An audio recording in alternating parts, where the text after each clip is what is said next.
वही है Lucent objective, हम लिंक भेज देंगे, ग्रुप में लिंक भेज देंगे, परेशान होने की जरूरत नहीं, लिंक हम भेज देंगे। तो यहाँ जो आज का जो टॉपिक है वो है ज्योग्राफी का, वायुदाब किसको कहते हैं। तो धरातल या सागर तल के प्रति इकाई क्षेत्रफल पर वायुमंडल के समस्त परत, चाहे वह क्षोभ मंडल हो, चाहे वह समताप मंडल हो, वायन मंडल हो या बहिर्मंडल हो, सबका जो भार पड़ता है जिस प्रत्येक क्षेत्रफल पर, चाहे वो समुद्री भाग हो, सागर का तल हो, चाहे धरातल हो, तो दोनों पर जो दाब बनता है, जो भार पड़ता है, उसी को वायुदाब कहते हैं। और समान वायुदाब को अगर हम मिलाते हैं एक लाइन में, रेखा में, तो उसी को समदाब रेखा कहते हैं। ठीक है, इन रेखाओं का परस्पर दूरियां वायुदाब की दाब प्रवणता को दर्शाती है। पृथ्वी तल पर सर्वाधिक वायुदाब होता है। अगर देखा जाए तो जो जो आप धरातल पे आइएगा त्यों त्यों आपको ज़्यादा दाब महसूस होगा, जो जो ऊंचाई पे जाइएगा तो आपका दबाव क्या होता है, वायुदाब घटते जाएगा, वायुदाब घटते जाता है। ठीक है, तो पृथ्वी तल पर सर्वाधिक वायुदाब होता है, कई बार पूछेगा, तथा ऊंचाई के साथ यह घटता जाता है। जो जो आप ऊंचाई के पहाड़ पे जाइएगा तो वहां पे वायुदाब आपका घटता जाएगा। ठीक है, तो कई बार अंतरिक्ष यात्री या एरोप्लेन में आपको जो है पेन ले जाने नहीं देता है, फाउंटेन पेन या कोई भी पेन, चूंकि वहां पे दाब जब खत्म हो जाएगा वायुदाब, तो क्या होगा कि आपका जो पेन है उसके इंक बाहर निकल जाएंगे। ठीक है, तो पूरा शर्ट आपका खराब हो जाएगा, तो इसीलिए वहां पे ऐसा किया जाता है। तो जो जो आप ऊंचाई पे जाइएगा वहां पे दबाव जो है, दाब जो है घटता जाता है। ठीक है, तो ऊंचाई के साथ दाब क्या होता है, घटता जाता है। और इसकी माप मिली बार, कई बार पूछेगा कि वायु दाब किस में मापा जाता है, तो मिली बार में मापा जाता है। और इसका जो यंत्र होता है जिससे मापा जाता है उसको बैरोमीटर कहते हैं या वायुदाब मापी। ये कई बार पूछा गया है कि वायुदाब को मापने वाला यंत्र क्या कहलाता है, तो आंसर आपका बैरोमीटर वाला ही रहता है।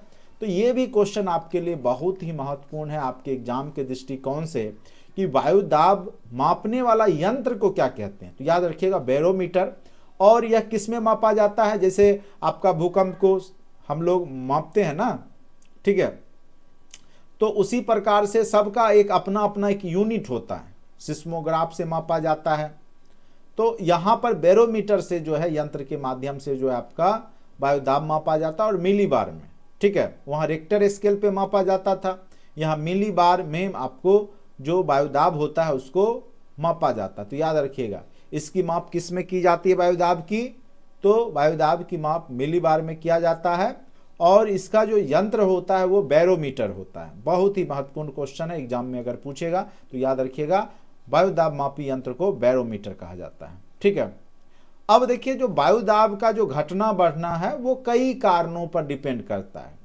और यही जो वायुदाब के कारण ही जो है, घटने बढ़ने के कारण ही आपको जो है कहीं तूफान आ जाएगा, कहीं कुछ आ जाएगा। तो यहाँ बहुत सारा जो घटनाएं मौसमी होती है वो वायुदाब के घटने बढ़ने के कारण भी होता है। घट जाएगा तो बारिश भी नहीं होगी या बढ़ जाएगा, तो ये सब भी बहुत सारा जो जलवाष्प की मात्रा हो गई, ये सब डिपेंड करता है वायुदाब पर। ठीक है, तो वायुदाब के कई बार क्वेश्चन बना देगा कि वायुदाब के इनमें से कौन से कारक नहीं है, तो घटने बढ़ने के कौन से कारक नहीं है।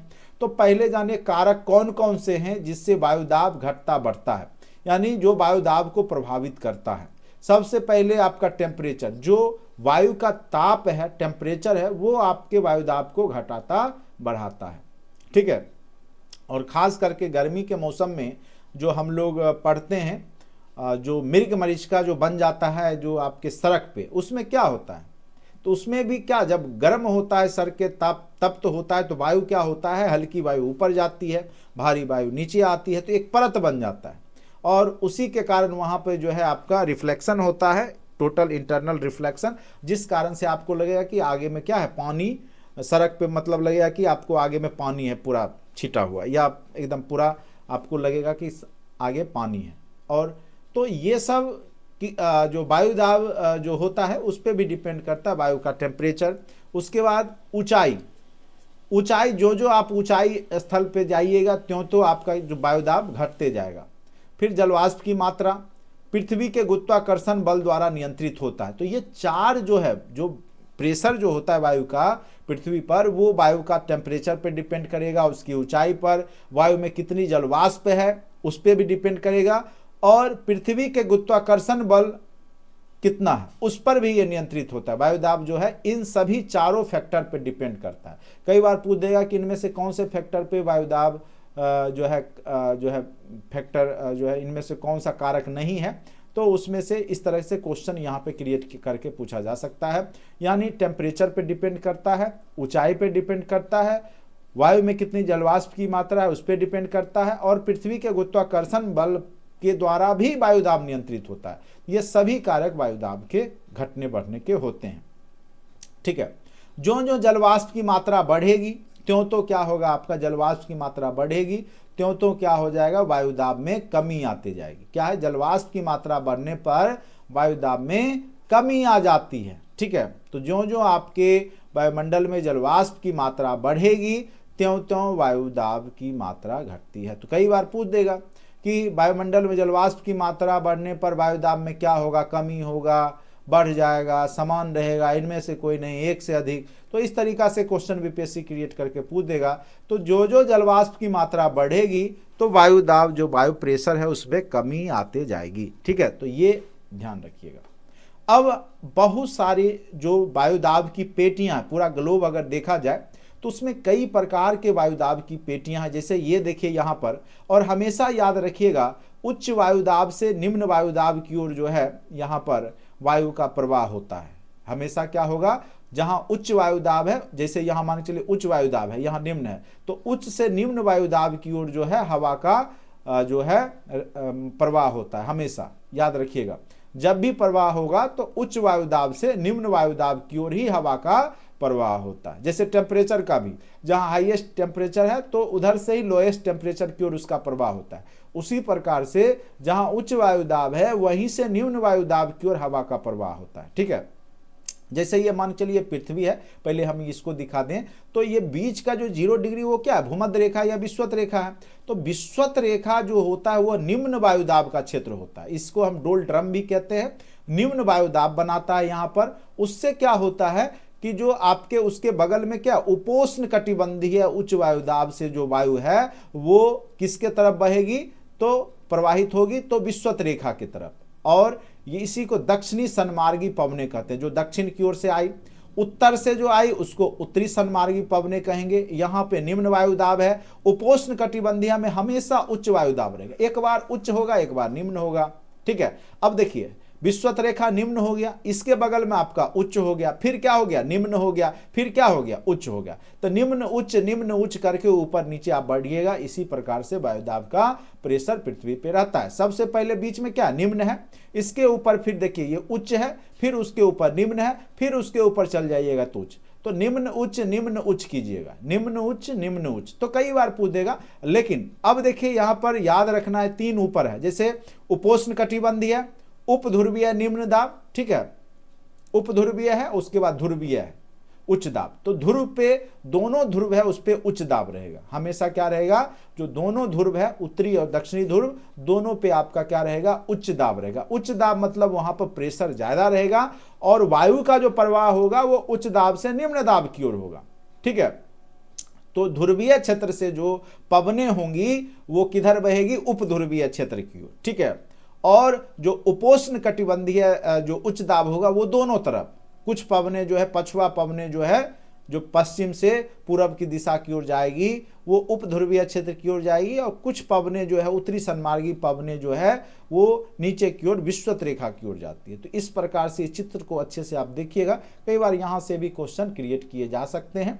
कई बार डिग्री से रिलेटेड क्वेश्चन पूछा जाता है। तो 23.5 डिग्री उत्तरी अक्षांश को कर्क रेखा कहा जाता है, 23.5 डिग्री दक्षिणी अक्षांश को मकर रेखा कहा जाता है। कई बार पूछ देगा उपोष्ण कटिबंधीय उच्च दाब कितना डिग्री अक्षांश के बीच में बनता है, तो 30 से 35 डिग्री, याद रखिएगा 30 से 35 डिग्री जो अक्षांश है उसके बीच में उत्तरी और दक्षिणी ध्रुव में उपोष्ण कटिबंधीय उच्च दाब बनता है। इसी को अश्व अक्षांश भी कहते हैं। अब कहिएगा अश्व अक्षांश क्यों, क्योंकि यह उच्च दाब बनता है। तो क्या होता था, जब समुद्री मार्ग से जब यातायात किया जाता था, जब अंग्रेज व्यापारी या विदेशी व्यापारी आते थे समुद्री मार्ग से, तो वो चूंकि घोड़ा भी लेकर के आते थे। कई बार क्या होता था, चूंकि वह एशियाई मूल का जानवर नहीं है। तो यूरोपीय व्यापारी लेके आते थे। तो कई बार क्या होता था, जब उच्च वायुदाब के क्षेत्र में जब जहाज जाता था तो वो डूबने लगता था। उस स्थिति में वो जो घोड़ा होता था उसको भी समुद्र में फेंक देते थे, क्योंकि डूबने से तो अच्छा है कि हल्का कर दे जहाज को। तो इस स्थिति में जब जाते थे तो वहां पे उनको दबाव महसूस होता था और लगता था कि जहाज जो है डूब जाएगा। तो उस स्थिति में जो घोड़ा उड़ा का जो व्यापारी होते थे, जो लाते थे बचने के लिए, घोड़े को भी समुद्र में फेंक देते थे। ठीक है, तो उस कारण से इन्होंने 30 डिग्री से 35 डिग्री को अश्व अक्षांश कहा, क्योंकि वहां पे बहुत सारे घोड़े का बलि दे दिया गया होगा। ठीक है, तो अश्व अक्षांश इस कारण से भी नाम दिया गया है। तो कई बार पूछेगा कि कितना से कितना डिग्री अक्षांश को अश्व अक्षांश कहा जाता है। तो 30 से 35 डिग्री अक्षांश को अश्व अक्षांश कहा जाता है। याद रखिएगा, चाहे उत्तरी ध्रुव की ओर हो, उत्तरी गोलार्ध में हो, चाहे दक्षिणी गोलार्ध में हो, 30 से 35 डिग्री, ये जो 30 से 35 डिग्री नॉर्थ में चले जाइए, उत्तर में चाहे दक्षिण में चले जाइए, 30 से 35 डिग्री अक्षांश को उपोष्ण कटिबंधीय या अश्व अक्षांश कहते हैं। तो धीरे धीरे हम लोग यहाँ पे क्या है, निम्न दाब है, और यहाँ पे आपका उष्ण कटिबंधीय है। तो धीरे धीरे हम लोग उपोष्ण की ओर बढ़ेंगे और लास्ट में ध्रुव की ओर बढ़ जाएंगे, और यहाँ पे शीत कटिबंध होता है, जैसे हम लोग अक्षांश में पढ़ते हैं। तो उसी प्रकार से यहाँ दाब में भी, और याद रखिएगा पहले निम्न है बीच में, फिर उच्च होगा, फिर निम्न होगा, फिर उच्च होगा। इस तरीका से आप याद रखिएगा। तो एग्जाम में इस तरह के क्वेश्चन का आप प्रवाह भी, जैसे वायु का प्रवाह किधर से किधर होगा पूछेगा तो आप खोज लीजिएगा। ठीक है, अब देखिए वायुमंडलीय दाब की अक्षांशीय वितरण के आधार पर पृथ्वी के 4 मुख्य वायुदाब कटिबंध पाए जाते हैं। एक तो आपका विश्वत निम्न दाब हो गया, फिर उपोष्ण उच्च दाब, फिर उपध्रुवीय निम्न दाब और ध्रुवीय उच्च दाब। तो दोनों तरफ 4-4 हो गया, दोनों तरफ क्या 3-3 हो गया दोनों तरफ, बीच में तो है ही विश्वत वाला निम्न दाब। तो वही यहाँ पे 4 वायुदाब के जो कटिबंध हैं उसको यहाँ पे आपको मैप के माध्यम से समझाने का प्रयास किया गया है। उम्मीद करते हैं अगर पूछेगा उपध्रुवीय निम्न दाब कितना डिग्री अक्षांश पे है, तो 60 डिग्री उत्तर या 60 डिग्री दक्षिण अक्षांश के बीच में जो है 60 से 65 रहता है। ठीक है, वो आपका क्या है, तो उपध्रुवीय निम्न दाब है। ठीक है, अब देखिए वही चीज यहाँ पे भाषा में भी लिखा गया होगा, उसको हम पढ़ के आपको अच्छे से समझाने का प्रयास करते हैं। थोड़ा टॉपिक पेचीदा जरूर है, लेकिन अगर अच्छे से आप पढ़ के समझ लेते हैं तो मुझे लगता है ये सब क्वेश्चन पूछा हुआ है। 30 से 35 डिग्री अक्षांश को कौन सा अक्षांश कहते हैं, ठीक है, तो ये सब क्वेश्चन आपको पूछेगा। विश्वतीय निम्न वायुदाब पेटी तथा ध्रुवीय उच्च वायुदाब पेटी जहां ताप जनित प्रक्रिया द्वारा बनती हैं, वहीं उपोष्ण उच्च वायुदाब पेटी का निर्माण का संबंध पृथ्वी के दैनिक गति और वायु के अवरोहण से है। यानी देखिए जो वायुदाब में जो प्रेशर बढ़ता घटता है वो एक चीज पर डिपेंड नहीं करता। अगर ध्रुव की बात करें जहां पे उच्च दाब है, जैसे ये ग्लोब है तो यहां भी उच्च दाब बताया गया, यहां भी उच्च दाब, तो इसके पीछे क्या रीजन है, इसके पीछे ताप जनित प्रक्रिया, जो ताप है वो डिपेंड करता है।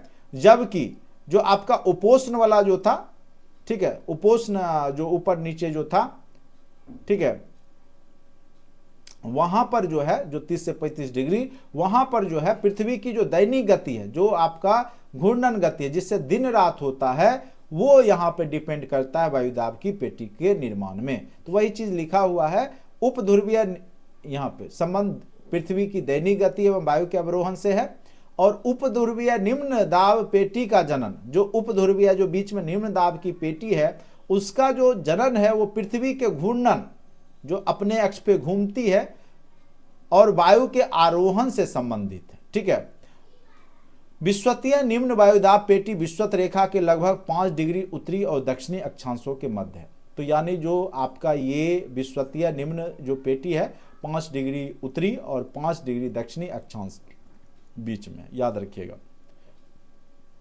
जो विश्वतीय जो रेखीय निम्न दाब जो डोलड्रम की पेटी है वो 5 डिग्री उत्तर और 5 डिग्री दक्षिण के बीच में है। वही चीज यहां पे लिखा गया है।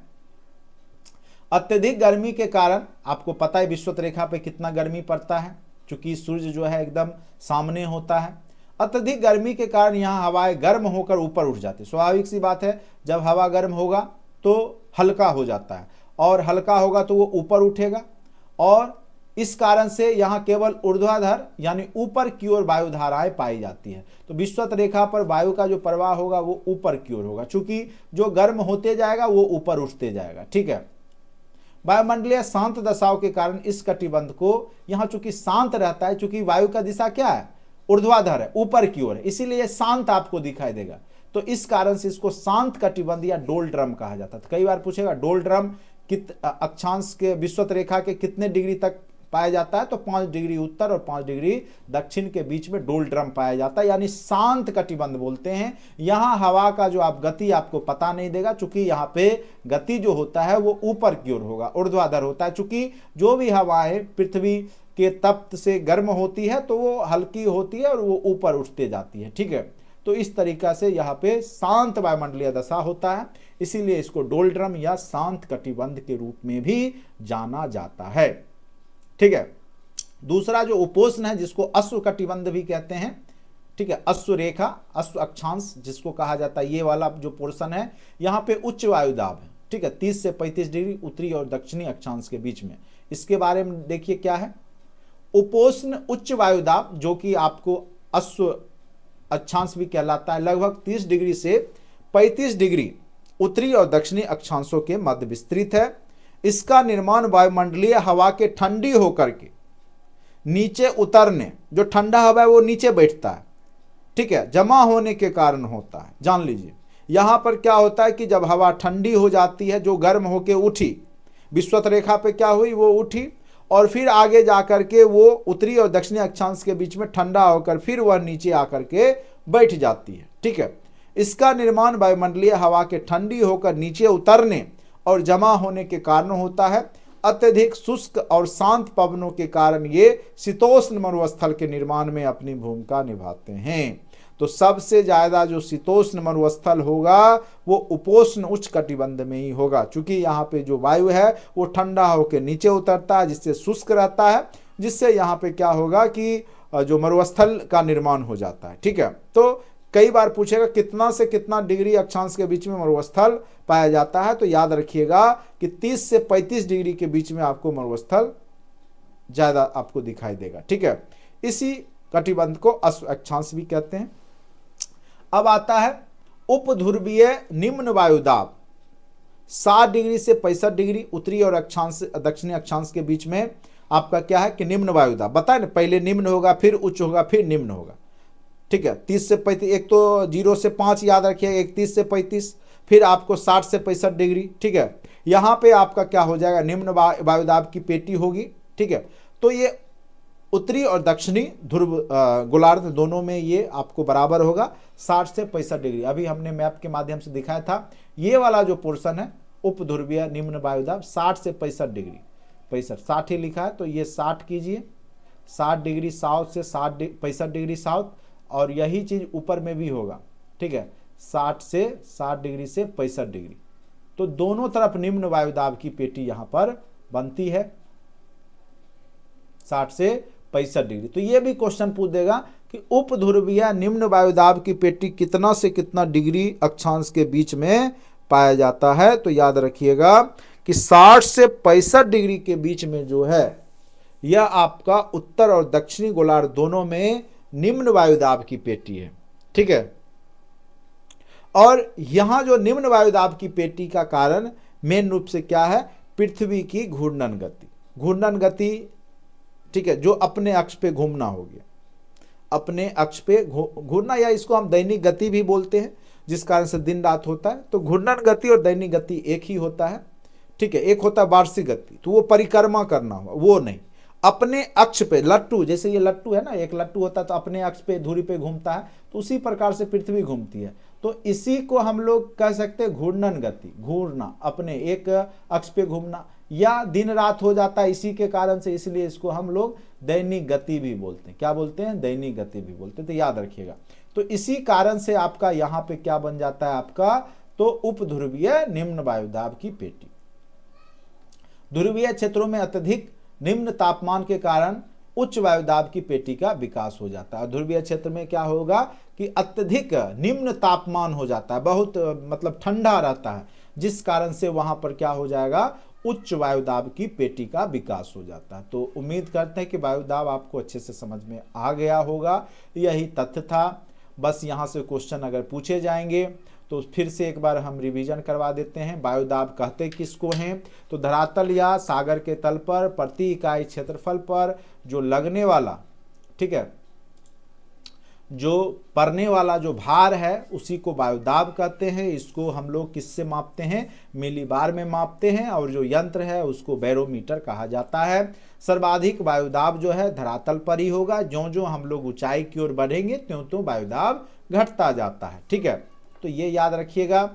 उसके बाद आपको आइसोबार यानी समान वायुदाब की जो पेटी होती है, जो रेखा मिलाते हैं, उसको समदाब रेखा कहते हैं। वायुदाब का घटना बढ़ना कई कारकों पे डिपेंड करता है। वो टेम्परेचर पे डिपेंड करेगा, ऊंचाई पे डिपेंड करेगा, उसमें कितनी जलवाष्प की मात्रा है। तो जो जो जलवाष्प की मात्रा बढ़ेगी वायुदाब घटेगा, याद रखिएगा। और साथ साथ पृथ्वी का जो गुरुत्वाकर्षण बल है वो भी यहाँ पर जो है वायुदाब को नियंत्रित करती है। साथ साथ यहाँ पे हमने बताया वायुदाब की जो 3 नीचे 3 ऊपर, बीच में आपका विषुवत रेखा। तो 4 पेटियां हैं मेन रूप से, उत्तरी गोलार्ध और दक्षिणी गोलार्ध में दोनों। ठीक है, तो उसके बारे में भी बताया। अक्षांश कितना कितना डिग्री के बीच में है, उपध्रुवीय निम्न दाब कहाँ बनता है, निम्न दाब कहाँ बनता है, उच्च दाब कहाँ बनता है, फिर निम्न दाब, फिर उच्च दाब। इस तरीका से आप जो है थोड़ा सा मैप को एक बार अच्छे से देख लीजिएगा। ठीक है, और ये सब चीज़ को हमने आपको समझाने का प्रयास किया। उम्मीद करते हैं वायुदाब टॉपिक आपको समझ में आया होगा। बाकी जब आप क्वेश्चन सेट बनाइएगा लूसेंट ऑब्जेक्टिव का तो आपका बनेगा। समझा तो दिए फिगर से, अब क्या चीज से समझा?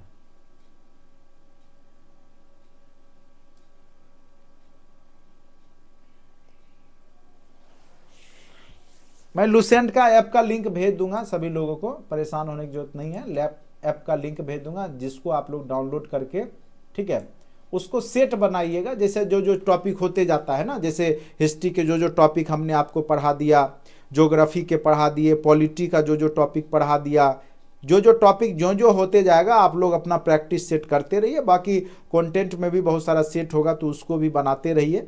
ठीक है, और जो TRE2 के सारे वीडियो है, फिलहाल टाइम आपके पास बहुत है तो पूरा दिन देखते सुनते रहिए। अब भरोसा रखिए सफिशियंट है, हमारे नोट्स, हमारे PDF, हमारे वीडियो लेक्चर आपको टॉपर बनाने के लिए सफिशियंट है। टॉपर अच्छे नंबर, यानी जितना में सफल होते हैं लोग उससे 10-20 नंबर आपका ज़्यादा रहेगा। ठीक है, बस अच्छे से उसको समझने का प्रयास कीजिए। ठीक है, चलिए अब हम लोग पढ़ेंगे, चैप्टर है नेक्स्ट है पवन। पवन के बारे में भी आप लोग जानते होंगे, व्यापारिक पवन, पछुआ पवन, किधर से कितना कितना डिग्री, जैसे ये सब पूछते रहता है आपको। चीखता, साठा या आपका प्रचंड पचासा किसको कहते हैं, गरजता, ये सब जो है पूछते रहेगा आपको। ठीक है, तो ये सब पवन का भी जो है क्वेश्चन आपके एग्जाम में पूछे जाएंगे, इसलिए ये सब टॉपिक को भी अच्छे से क्लियर कर लीजिए।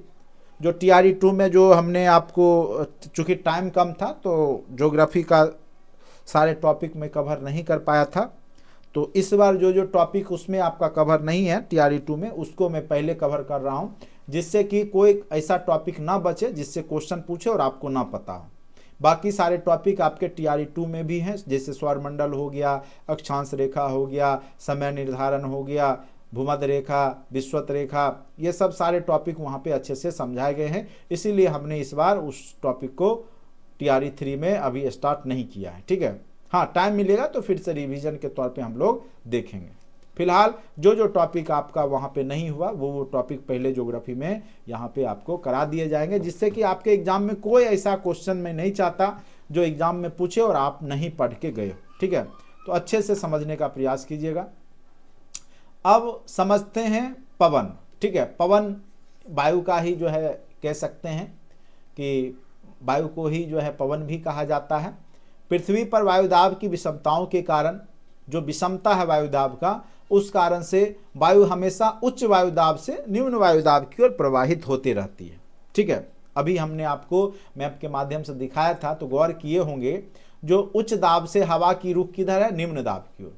तो जिधर गया तो आप पढ़ते हो गए ये क्या होता है, देखिए अभी मैप बनाते हैं हम। ये उत्तर हो गया, ये दक्षिण हो गया, ये आपका पूरब हो गया, ये क्या हो गया, पश्चिम हो गया। ठीक है, तो यहाँ पर जो है तो डायरेक्शन देख रहे हैं, उच्च वायुदाब से फिर निम्न वायुदाब की ओर गया।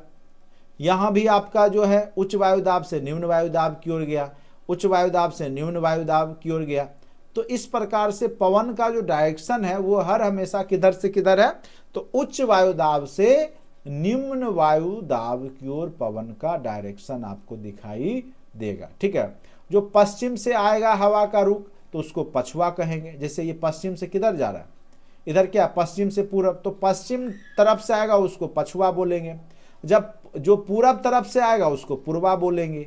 ठीक है, पूरब बोलते हैं, पूर्वा चल रहा है, पूर्वैया चल रहा है, पछिया चल रहा है देहाती भाषा में। तो क्यों बोलते हैं, तो पश्चिम दिशा से जो वायु का प्रवाह हो रहा है तो उसको हम पछुआ बोलेंगे, जो पूरब दिशा से जाएगा तो उसको हम पूर्वा बोलते हैं। ठीक है, और जो समान ऊपर की ओर बढ़ता है उसको सन्मार्गी कहते हैं। ठीक है, तो पछुआ और पूरब, तो सबसे ऊपर में आप देख रहे हैं ना, उच्च वायुदाब से निम्न वायुदाब की ओर जो गया ध्रुव प्रदेश में, तो पूर्वा पवने चलेगी, उसके नीचे पछुआ चलेगी और उसके नीचे सन्मार्गी। इधर भी वही होगा, पहले पूर्वा फिर पछुआ फिर सन्मार्गी। ठीक है, अब यहां पे आते हैं, समझ गए, सन्मार्गी बीच में, सबसे ऊपर में पूर्वा फिर पछुआ। ठीक है, यही था, पूर्वा फिर पछुआ फिर सन्मार्गी। तो हमेशा याद रखिएगा, ये सबसे ऊपर में आपका पूर्वा फिर पछुआ फिर सन्मार्गी। चलिए,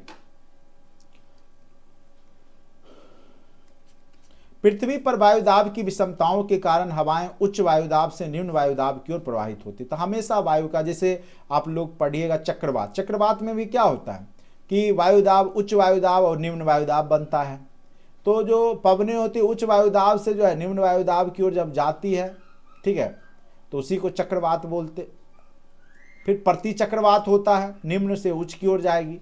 ठीक है, तो चक्रवात और प्रति चक्रवात में भी यही होता है, वायु का क्या होता है, उच्च वायुदाब से निम्न वायुदाब की ओर ही प्रवाहित होती है। ठीक है, क्षैतिज रूप से प्रवाहित इन हवाओं को पवन कहते हैं। क्षैतिज रूप से जो ये प्रवाहित होती है, जैसे हवा का है ना मार्ग है, तो इधर से इधर जा रहे हैं, तो इसी को पवन कहा जाता है। तो इसी में अगर पश्चिम दिशा से आ रहा तो उसको पछुआ बोल देते हैं, बस यही है। अब देखिए, कोरियोलिस बल होता है जिसके कारण पवनें उत्तरी गोलार्ध में अपने दाहिनी ओर, दक्षिणी गोलार्ध में अपने बाईं ओर विक्षेपित हो जाती है। ठीक है, तो क्लॉकवाइज और एंटी क्लॉक, दाहिनी ओर होगी तो यानी क्लॉकवाइज, उत्तरी गोलार्ध में ये दाहिनी ओर होगी और दक्षिणी गोलार्ध में ये बाईं ओर, तो वो एंटी क्लॉक हो जाएगा। ठीक है, तो यही चीज यहाँ पे बोल रहा है। किस बल के कारण, कई बार ये भी पूछ देता है, किस बल के कारण पवनें उत्तरी गोलार्ध और दक्षिणी गोलार्ध में बाईं ओर विक्षेपित होती है या दाईं ओर विक्षेपित होती है, इस तरीका से क्वेश्चन पूछ देगा। तो याद रखिएगा, उस फोर्स का नाम है, उस बल का नाम है कोरियोलिस बल। ठीक है, याद रखिएगा। पवन की उत्पत्ति और उनका प्रवाह कई कारकों का प्रतिफल होता है, जैसे वायुदाब की प्रवणता, कोरियोलिस बल, अभिकेंद्रीय त्वरण, घूर्णन बल जो पृथ्वी अपने अक्ष पे घूम रही है, और साथ साथ टेम्परेचर, तापमान। ठीक है, गर्मी के महीना में आप देखते होंगे चक्रवाती तूफान बहुत ज़्यादा देखने को मिलता है, तो वहाँ टेम्परेचर भी डिपेंड करता है। साथ साथ पृथ्वी अपने अक्ष पे घूम रहा है, वो भी डिपेंड करता है। कोरियोलिस बल है पृथ्वी का, वो भी डिपेंड करता है। तो ये सब सभी जो है पवनों के जो उत्पत्ति और उसका प्रवाह किधर से किधर होगा, वो इन सभी तथ्यों पर डिपेंड करता है। अब यहाँ पे एक तथ्य यहाँ पे आया है कि पवन के प्रकार, पवन के कितने प्रकार हैं। तो बृहद स्तर पर पवन मेन रूप से 3 प्रकार के होते हैं। बृहद स्तर पर देखा जाए तो पवन के 3 ही प्रकार हैं। पहला है आपका स्थानीय पवन या प्रचलित पवन, जो कि लोकल लोग भी जानते रहते हैं इसके बारे में। उसके बाद है सामयिक पवन और मौसमी पवन, ये एक मौसम में उठेगा फिर चला जाएगा, ये मौसम वाइज आएगा। और एक होता है आपका स्थानीय पवन। ठीक है, तो यहां पर देखिए, वायुदाब में अक्षांशीय अंतर के कारण जो पवन एक कटिबंध से दूसरे कटिबंध की ओर साल भर प्रवाहित होते रहते हैं, उन्हें प्रचलित पवन या अस्थायी पवन कहते हैं। यह फिक्स रहेगा। ठीक है, कि जैसे यहाँ पे हमने आपको दिखाया कि ध्रुव से जो आपका ऊपर से आ रहा था, तो पूर्वैया जो है पूर्वी पवने, इधर भी पूर्वी पवने, फिर पछुआ पवने। तो इस प्रकार से ये जो है वो सालों भर जो है वो निश्चित अक्षांश में वही बहता है, उसमें आपको बदलाव देखने को नहीं मिलता है, ठीक है। तो उसको हम अस्थाई पवन कहते हैं। क्या बोलते हैं? अस्थाई पवन कहते हैं। तो याद रखिएगा, ये पवन एक निश्चित दिशा में प्रवाहित होते रहते हैं।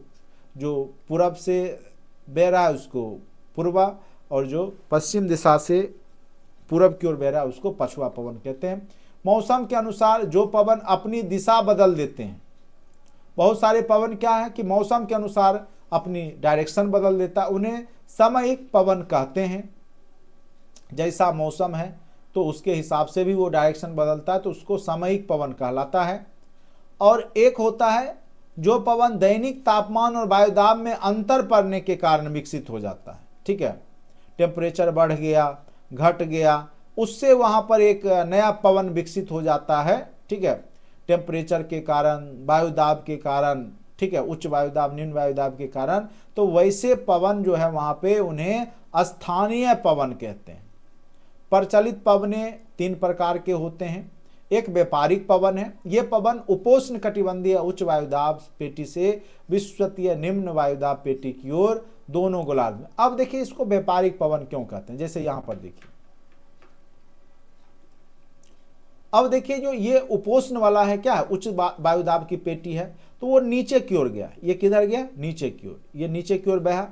तो क्या होता था कि जब व्यापारी लोग, जैसे ब्रिटेन का व्यापारी जब चला अमेरिका जाना है, तो ये जब जहाज को यहाँ लगाए तो प्रेशर जो वायु देता था, तो जहाज अपने आप बहते हुए जो है पहुंच गया उत्तरी अमेरिका, ठीक है। तो यहाँ पे क्या होता, व्यापारी लोग को मदद मिल जाता था। तो उपोष्ण कटिबंधीय क्षेत्र में जो आपका उच्च वायुदाब की पेटी बन रही है और वो जो विषुवत रेखा निम्न वायुदाब की ओर जो जहाज जाता था, तो उसको क्या होता था, मदद मिलता था। वायु प्रेशर का यहाँ पे दबाव से इजीली जो है, आसानी से जो है वो पहुंच जाता था। तो इसलिए इस पवन को नाम दे दिया गया, क्या नाम दे दिया गया? तो व्यापारिक पवने, ठीक है, जो कि व्यापार करने वाले जो लोग थे उस समय उसको मदद पहुंचाता था। ये पवन उपोष्ण कटिबंधीय उच्च वायुदाब पेटी से विषुवतीय निम्न वायुदाब की पेटी के दोनों गोलार्धों में सतत रूप से प्रवाहित होते रहती है। उत्तरी गोलार्ध में इनकी दिशा और उत्तर पूर्व से दक्षिण पश्चिम की ओर, और दक्षिणी गोलार्ध में इसकी दिशा दक्षिण पूर्व से उत्तर पश्चिम की ओर होती है। तो व्यापारिक पवन क्यों कहते हैं ये भी आपको बता दें। अब है पछुआ पवन, इसके बारे में तो बताया ही। दोनों गोलार्धों में उपोष्ण कटिबंधीय उच्च वायुदाब पेटी यानी 30 डिग्री से 35 डिग्री से उपध्रुवीय जो निम्न वायुदाब की पेटी ऊपर की ओर यानी 60 से 65 डिग्री की ओर प्रवाहित होती है। इनकी दिशा उत्तरी गोलार्ध में दक्षिण पश्चिम से, अब देखिए दक्षिण पश्चिम किसको बोलेंगे, जैसे ये उत्तर हो गया, ये दक्षिण हो गया, ये हो गया पश्चिम, ये हो गया पूरब। तो दक्षिण पश्चिम से किधर होगा? उत्तर पूरब की ओर, यानी इधर से इधर। ये वायु का डायरेक्शन कैसे होगा? इधर होगा, ठीक है। दक्षिण पश्चिम से किधर होगा? उत्तर पूरब की ओर, ठीक है। ये कहां पे? तो उत्तरी गोलार्ध में। और वहीं दक्षिणी गोलार्ध में इसका क्या हो जाएगा? उल्टा हो जाएगा। 40 डिग्री से 65 डिग्री दक्षिणी अक्षांशों में इन पवनों को, और ये जो पवन है पछुआ पवन, इसी को 40 से 65 डिग्री के बीच में क्या कहा जाता है? पवन को प्रचंडता, चूंकि यहाँ पे बहुत ज्यादा ये प्रचंड स्थिति में रहता है, बहुत ज्यादा मतलब प्रेशर दिए हुए रहता है, इस कारण से इसको क्या कहा जाता है? गरजता 40, प्रचंड 50 और चीखता 60 किसको कहा जाता है? तो पछुआ पवन को ही कहा जाता है। तो अगर पूछेगा, ये क्वेश्चन पूछा हुआ है बीपीएससी का, ये क्वेश्चन जो है पूछा हुआ है, याद रखिएगा, ठीक है। तो कितना डिग्री से कितना डिग्री के बीच में? तो 40 डिग्री से 65 डिग्री अक्षांश के बीच में जो पवन पछुआ पवन बहती है, चूंकि यहाँ पे बहुत ज़्यादा प्रचंड अवस्था में रहती है, ये वायु का प्रेशर बहुत ज़्यादा होता है, तो इसको गरजता 40, प्रचंड 50 या चीखता 60 कहा जाता है। तो ये सब क्या है? चीखता 60 या प्रचंड 50, ये सब क्या है? तो एक प्रकार का पछुआ पवन ही है। इसका नाम अलग अलग क्षेत्रों में अलग अलग रख दिया गया। तो 40 से 65 डिग्री के बीच में यह बहता है। उम्मीद करते हैं कि आप लोग को समझ में आ गया होगा। ऑनलाइन टेस्ट का फोल्डर है, उसमें जाइए, टेस्ट दीजिएगा। और हमेशा याद रखिएगा, अगर आपका डेस्कटॉप व्यू है तो नहीं आपका टेस्ट आगे बढ़ेगा। उसके लिए आप ऊपर में 3 जो बिंदु होता है वहां जा करके मोबाइल व्यू जो होता है उसमें जाके टेस्ट दीजिएगा, तो आपका दिखेगा, नेक्स्ट नेक्स्ट कीजिएगा, क्वेश्चन आना शुरू हो जाता है। ठीक है, कोई दिक्कत नहीं है। ऑनलाइन टेस्ट का फोल्डर, उस पर क्लिक कीजिए और अपना मोबाइल व्यू हर हमेशा याद रखिएगा मोबाइल में ही होना चाहिए, डेस्कटॉप व्यू में नहीं देखिएगा। डेस्कटॉप व्यू में खोलिएगा तो आपको वो टेस्ट दिखेगा नहीं। ठीक है, मतलब आगे बढ़ेगा ही नहीं। तो वो 3 बिंदु जो लास्ट में जैसे यहाँ पे है कॉर्नर में है, तो उसी प्रकार का मोबाइल में भी बनता है, तो उसका व्यू चेंज कर लीजिएगा अगर आप में नहीं हो पा रहा है तो। चलिए, ध्रुवीय पवन। ध्रुवीय पवन, ध्रुवीय क्षेत्रों से प्रवाहित पवन को ध्रुवीय पवन कहते हैं। उत्तरी गोलार्ध में ये पवन उत्तर पूर्व से दक्षिण पश्चिम और दक्षिणी गोलार्ध में दक्षिण पूर्व से उत्तर पश्चिम की ओर प्रवाहित होती है। ध्रुवीय पवनों में तापमान कम होने के कारण जलवाष्प धारण करने की क्षमता कम होती है। तो ज्यों ज्यों गर्म होगा वो ज्यादा जलवाष्प धारण करेगा, जो आपका टेम्परेचर कम होगा, तापमान कम होगा वायु का, तो वो जलवाष्प ग्रहण नहीं करता है, कम रहता है। ठीक है, तो एक प्रकार का वहां पे कह सकते मरुस्थल ही बन जाता है। सामयिक पवन समानता 3 प्रकार के होते हैं। अब ये मौसम के अनुसार जो पवन का जो रूपरेखा बदल जाता है, जैसे मानसूनी पवन बंगाल की खाड़ी में उठती है, ये बरसात के मौसम में। समुद्री समीर या स्थल समीर, घाटी समीर या पर्वतीय समीर। समीर मतलब तो वायु ही होता है, समुद्र की जो समीर है, हवा है वो, एवं स्थल का समीर, मानसूनी पवन। तो ये सामयिक पवन और ये 3 प्रकार के होते हैं। और मानसूनी पवन का निर्माण कैसे होता है? जब धरातल का टेम्परेचर और जलीय भाग जैसे समुद्र का टेम्परेचर में अंतर होगा तो आपका मानसूनी हवाएं बनती है, मानसूनी पवनों का निर्माण होता है। ठीक है, और खास करके गर्मी के मौसम में, चूंकि आप देखिएगा जब गर्मी ज़्यादा पड़ेगी तो वायु की दिशा जो होती है पृथ्वी पर, वो समुद्र से थल मार्ग की ओर होती है। ये भी क्वेश्चन कई बार पूछा हुआ है। ठीक है, तो गर्मी के मौसम में जो वायु का जो दिशा होता है वो समुद्र से स्थल भाग की ओर होता है। ठीक है, और ठंड के महीना में जो वायु का दिशा होता है वो स्थल से समुद्र की ओर होता है। ठीक है, तो ये हमेशा याद रखिएगा। तो मानसूनी पवन उत्पत्ति स्थल और जल के तापमान में विषमता के कारण होती है। ग्रीष्म काल में स्थल खंड के तेजी से तप्त होने के कारण यहाँ की वायु गर्म होकर ऊपर उठ जाती है। क्या होता है बताया ही कि जब हवा गर्म होता है तो वो ऊपर चला जाता है। तो जो समुद्र में जो वायुदाब है, तो यहाँ पे निम्न वायुदाब की पेटी बनी, यहाँ उच्च वायुदाब, तो यही निम्न जो रिक्त स्थान है इसको भरने के लिए उच्च वायुदाब वाला जो है वायु यहाँ पहुँचेगा, क्योंकि यहाँ का वायु ऊपर उठ गया है। ठीक है, तो इसी को मानसून यहाँ पे कह देते हैं। तो यहाँ की वायु गर्म होकर ऊपर उठ जाती है, जिससे यहाँ निम्न वायुदाब बन जाता है। अंततः क्या होगा, दक्षिण पश्चिम मानसूनी पवन की उत्पत्ति हो जाती है। तो भारत में आपको पता होगा सर्वाधिक वर्षा किस मानसून से होता है, तो दक्षिण पश्चिम मानसून से ही भारत में वर्षा होती है, याद रखिएगा। ठीक है, जो कि 1 जून को केरल के तटीय भाग तक पहुंच जाती है। जैसे ये भारत का ये दक्षिण भाग है केरल, तो यहाँ पहुंच जाती है 1 जून को। और बिहार आते आते आपको जो है 15 जून तक बिहार में भी पहुंच जाती है वर्षा। ठीक है, तो दक्षिण पश्चिम मानसून से ही सर्वाधिक वर्षा होती है, याद रखिएगा। शीतकाल में वायुदाब की प्रवणता उलट हो जाती है, वही चीज हमने बताया, जिससे स्थल से समुद्र की ओर उत्तर पूर्वी मानसूनी पवनों का विकास होता है। तो ये कई बार पूछता है। ठीक है, तो जो ठंड के ऋतु में क्या होता है कि वायु का जो कह सकते प्रवाह वो स्थल से समुद्र की ओर हो जाएगा, और गर्मी में क्या हो जाता है, समुद्र से स्थल की ओर हो जाता है। ये हमेशा याद रखिएगा, ये कई बार क्वेश्चन पूछ चुका है। दिन के समय स्थल खंड पर निम्न वायुदाब के कारण समुद्री समीर का विकास होता है, तो आपको राहत महसूस होगा। रात्रि के समय सागर पर निम्न वायुदाब के कारण रात में क्या होता है कि सागर में निम्न वायुदाब बन जाएगा, तो जिससे कि स्थल से उधर चला जाएगा, स्थल भाग से जो हवा जाएगा तो उसको स्थल समीर बोलेंगे। और दिन के समय में जो निम्न वायुदाब का क्षेत्र बन जाता है स्थल भाग में, तो समुद्री भाग से जो हवा उड़ करके आएगी, प्रवाह होके आएगी, तो उसको हम लोग समुद्री समीर कहते हैं। तो स्थलीय समीर जो स्थल से समुद्र की ओर जाए, और समुद्री समीर जो समुद्र से स्थल की ओर आए। तो ये बस यही अंतर है। इसी प्रकार दिन के समय पर्वतीय ढाल अधिक तप्त हो जाता है, और यही जो है पर्वतीय क्षेत्रों में भी होगा। जो पर्वतीय क्षेत्र में क्या होगा, जो पर्वत है वो अधिक तप्त हो जाएगा, जिस कारण से वायु दिन में क्या होगा कि पर्वतीय क्षेत्र से ढाल की ओर बहेगा, ठीक है, तो उसको घाटी समीर की उत्पत्ति होती है। और रात में क्या होगा, पर्वतीय ढाल की अपेक्षा घाटी के उष्ण होने से, घाटी उष्ण हो जाएगा गर्म, तो उससे घाटी से किधर बहेगा, पर्वत की ओर, तो उसको पर्वत समीर का विकास होता है। तो सब चीज एक ही है, ठीक है। जिधर से जिधर पर्वत से गया घाटी की ओर तो पर्वतीय समीर, घाटी से पर्वत की ओर गया तो घाटी समीर। तो इस तरीका से आपका पवने अस्थाई जो वहां पे निर्माण होता है, ठीक है। तो सामयिक पवन के अंतर्गत ये सब होता है। तो बस डायरेक्शन याद रखिएगा। तो यहाँ पे ज्यादा क्वेश्चन जो नाम से पूछा जाएगा कि वहां पे, जैसे यहाँ पे क्वेश्चन है चिनुक कहाँ बहती है, किस देश के बीच में बहती है। अभी जो मेन क्वेश्चन है वो अभी बचा हुआ है आपका।